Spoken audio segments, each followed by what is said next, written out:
વચનામૃત ગઢડા મધ્યનું 44મું. દૈવી આસુરી જીવના લક્ષણનું. તારીખ 9/1/1824 શુક્રવાર. સંક્ષિપ્ત સાર.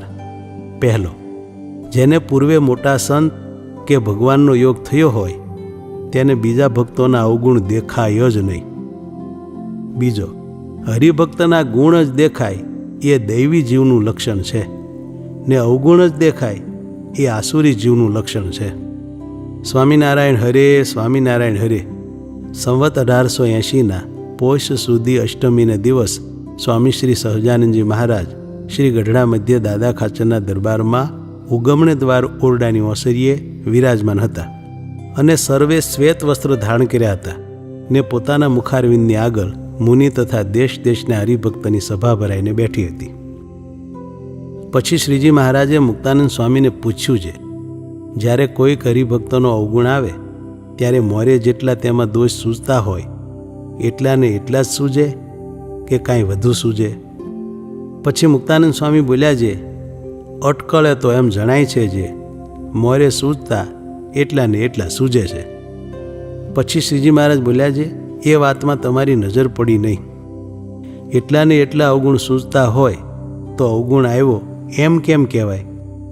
માટે એ તો ભૂંડા દેશ, કાળ, ક્રિયા, સંગ આદિકને યોગ્ય કરીને બુદ્ધિ પલટાઈને બીજી રીતની જ થઈ જાય છે. તેણે કરીને અવગુણ વધુ સૂજે છે. ત્યારે એમ જાણવું છે બુદ્ધિને વિશે ભૂંડા દેશ કાળાદિકનું દૂષણ લાગ્યું છે. અને અમે તો એમ જાણીએ છીએ જે જેને પૂર્વે મોટા પુરુષનો સંગ હશે અથવા ભગવાનનું દર્શન થયું હશે તેને તો પોતાના જ અવગુણ ભાસે, પણ બીજા હરિભગતના અવગુણ ભાસે જ નહીં.